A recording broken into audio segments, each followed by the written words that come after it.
Canada is under attack, or at least that's how Pierre Poilievre sees it. In a fiery speech that has sent shockwaves across the nation, Poilievre took the stage in Ottawa to deliver a message that no Canadian leader has dared to say so boldly. Canada will no longer bow to foreign powers.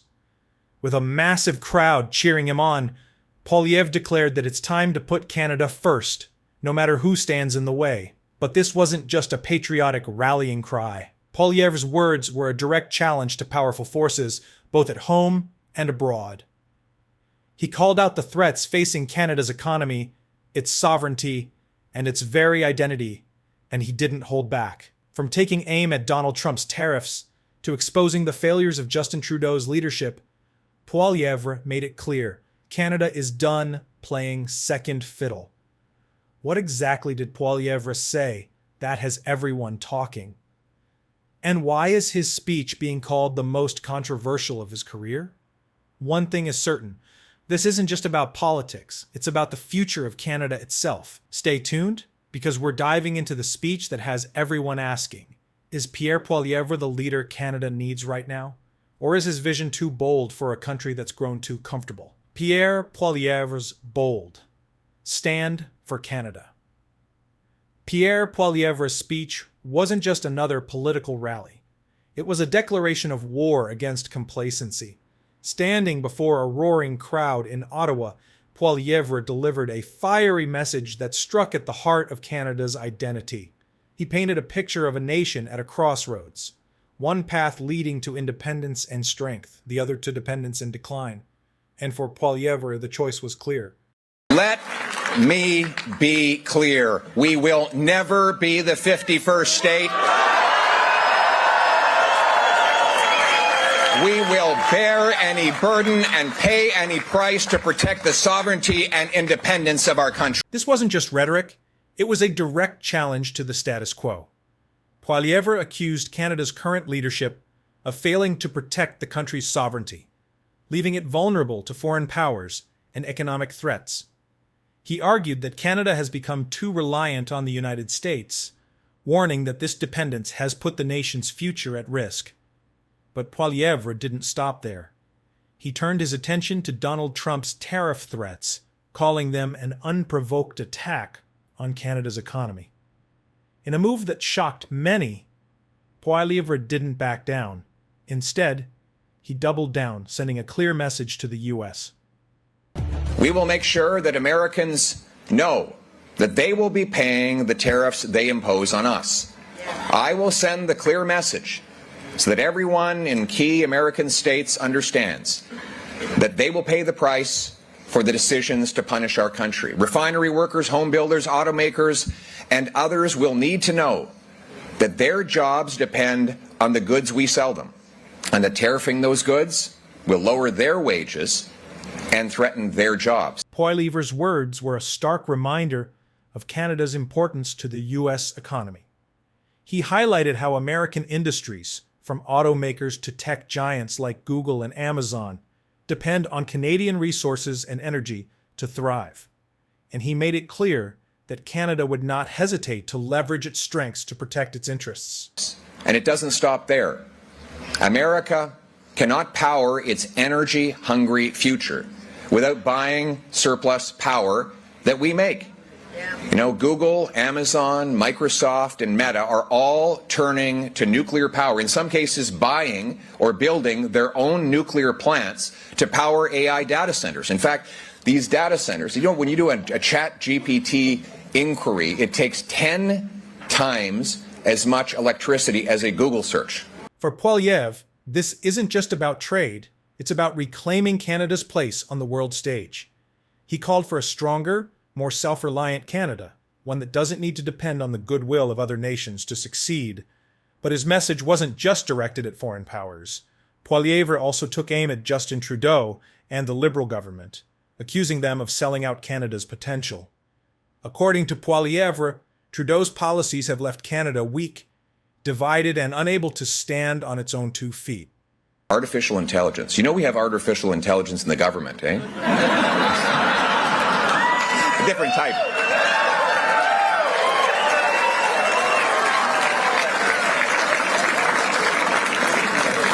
The Americans will need nuclear, natural gas, hydro that can power those centers. And we have cold weather here that reduces the cost of cooling them. We can leverage that power while protecting our people. Americans need our radars. Poilievre's vision is clear. A Canada that puts its own people first, protects its sovereignty, and refuses to be pushed around on the global stage. But is this vision realistic, or is it just political theater? Taking on Trump a gamble or a masterstroke? Pierre Poilievre didn't just defend Canada's sovereignty in his speech. He went on the offensive, and his target was none other than Donald Trump. In a move that has sparked both praise and controversy, Poilievre called out Trump's tariff threats, framing them as an attack not just on Canada, but on the very foundation of the U.S.-Canada partnership. Option 1. You can carry out an unprovoked attack on our economy. Your consumers will pay more and your workers will make less. Gas prices will skyrocket. You will turn a loyal friend into a resentful neighbor forced to match tariff with tariff and to seek friends everywhere else. Both our economies will weaken, leaving less money for defense and security, and our enemies will grow stronger. Yeah. Option 1. Option 2. We trade even more. And both our workers make more. Our consumers pay less. The resulting GDP boost allows Canada to further strengthen its border and up our military spending to 2% of GDP faster. Poilievre's message was clear. Canada will not be bullied. He warned that Trump's tariffs would backfire, hurting American workers and industries just as much as they would harm Canada. From automakers to energy companies, Poilievre laid out the economic consequences of a trade war, painting a picture of mutual destruction if Trump's policies continue. But Poilievre didn't just criticize, he offered a bold alternative. He called for deeper trade between the two nations, arguing that cooperation, not conflict, is the key to prosperity. And he didn't shy away from reminding the U.S. just how much it depends on Canada. This wasn't just a speech. It was a calculated gamble. By taking on Trump so directly, Poilievre positioned himself as a leader willing to stand up for Canada, no matter the cost. But it's a risky move. Trump's influence over American politics remains strong, and a trade war could have devastating consequences for both nations. What makes this even more controversial is Poilievre's willingness to challenge not just Trump, but the broader U.S.-Canada relationship. He argued that Canada has been too polite, too dependent, and too willing to accept whatever the U.S. throws its way. We are slow to anger and quick to forgive, but never confuse our kindness with weakness.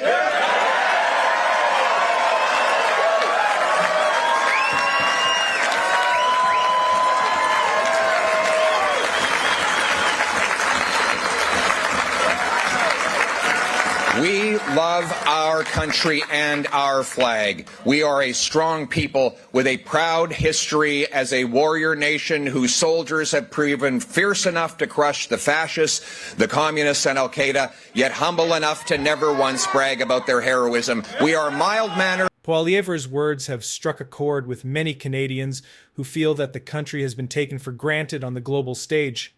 But his critics argue that his approach could alienate Canada's closest ally at a time when unity is more important than ever. So is Poilievre's challenge to Trump a masterstroke of leadership or a dangerous gamble that could backfire? One thing is certain. His speech has reignited a debate about Canada's role in the world and its relationship with the United States.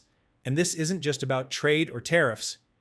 It's about the future of Canada's economy, its sovereignty, and its identity. Before we dive back in, can I ask you for a small favor? If you're enjoying this content, it would mean a lot if you could take a moment to like the video and subscribe to the channel. Did you know that over 98% of viewers watch without subscribing? Your support helps us create more of the content you love, and it's completely free. Thank you so much for considering it. Now let's get back to the video. A bold vision for Canada's energy future. Pierre Poilievre's rally in Ottawa marked a significant shift in the conversation about Canada's energy policies. Moving beyond criticism of the current government, Poilievre laid out a detailed and ambitious plan to transform Canada into an energy superpower. His vision centers on building infrastructure, empowering Indigenous communities, and breaking Canada's reliance on foreign energy sources. Day that within 60 days of taking office, I will repeal the unconstitutional No New Pipelines Law C-69.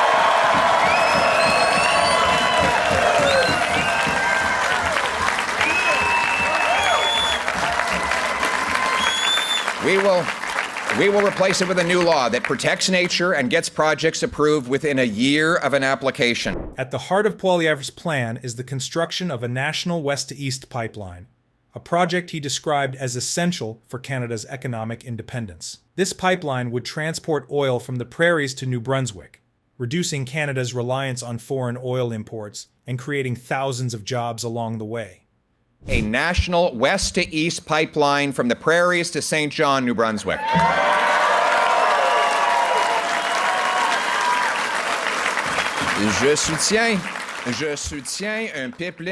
I am supportive of a west-east pipeline from the prairies to New Brunswick.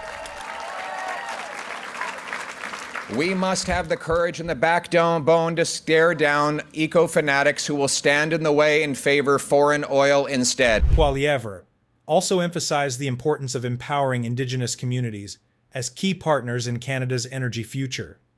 He proposed allowing companies to pay a share of their federal corporate taxes directly to local First Nations, enabling them to invest in clean drinking water, education, and economic development. We will incentivize Indigenous leaders to support these projects by letting companies pay a share of their federal corporate taxes to local First Nations. Second, I'm announcing, and by the way, that will allow First Nations to spend that on clean drinking water and a better future for their people. I want the First Nations people of Canada to be the richest people in the world. Another cornerstone of Poilievre's energy strategy is the rapid approval of critical projects, including LNG plants, mines, and the Ring of Fire in Northern Ontario. He argued that these projects are not only vital for Canada's economy, but also for reducing global reliance on authoritarian regimes like Russia. I will rapidly approve LNG plants, pipelines, mines, and other key projects. Et ça inclut And that includes LNG Quebec, a project the Bloc is opposed to and the Liberals are refusing. The Conservative Party is the only party that supported this project right from the beginning. LNG Quebec will allow us to break our dependency on the United States and break our Poilievre's vision for an east-west economy as opposed to the current north-south model represents a fundamental rethinking of Canada's economic structure. He argued that this shift is necessary to ensure Canada's long-term prosperity and independence. To go from an exclusively north-south economy to an... While Poilievre's energy plan has been met with enthusiasm by many, it has also sparked significant controversy. Environmental groups and political opponents have criticized his support for pipelines and resource extraction, arguing that it prioritizes short-term economic gains over long-term sustainability. As Canada grapples with the challenges of energy security, economic growth, and environmental responsibility, Poilievre's bold vision raises critical questions. Can Canada balance its energy ambitions with its climate commitments? And will this plan unite or divide the country? The Delta Airlines crash in Toronto. As Pierre Poilievre's rally in Ottawa captivated political attention, another story unfolded that gripped the nation: a Delta Airlines flight crash landing at Toronto's Pearson International Airport.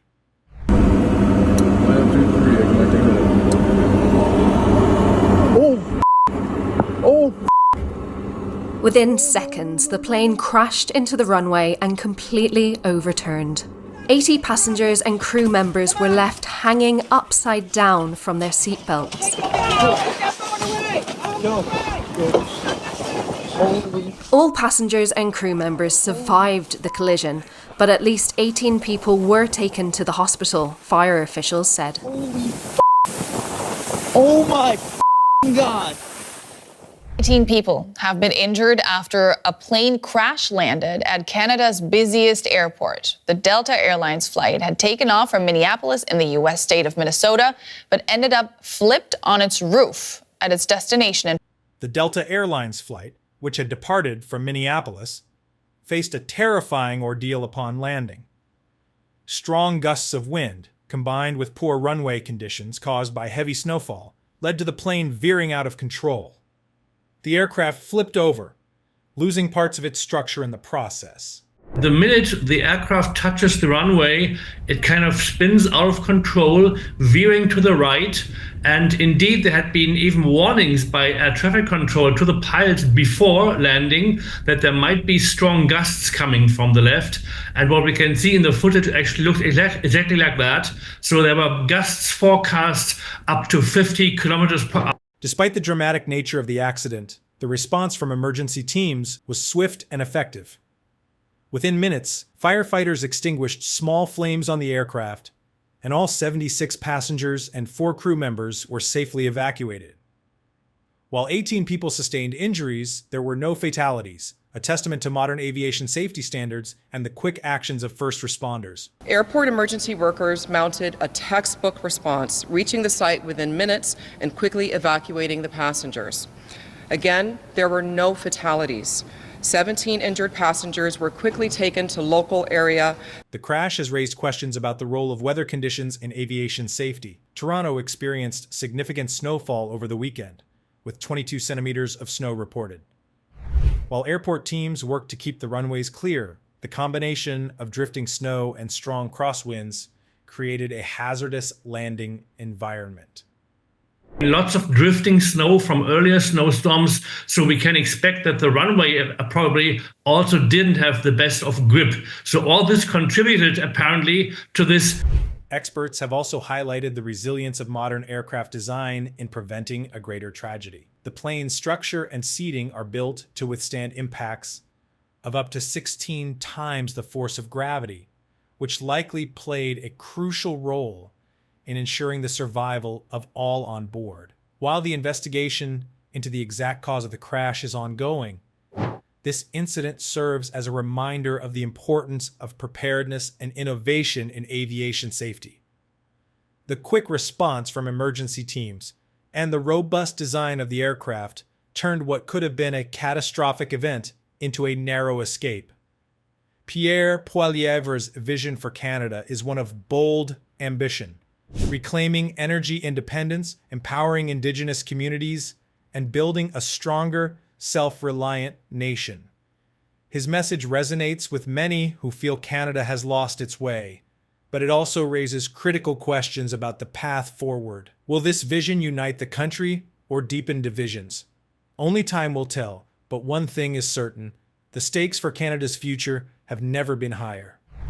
Stay informed, stay engaged, and don't forget to subscribe for more on the stories shaping Canada.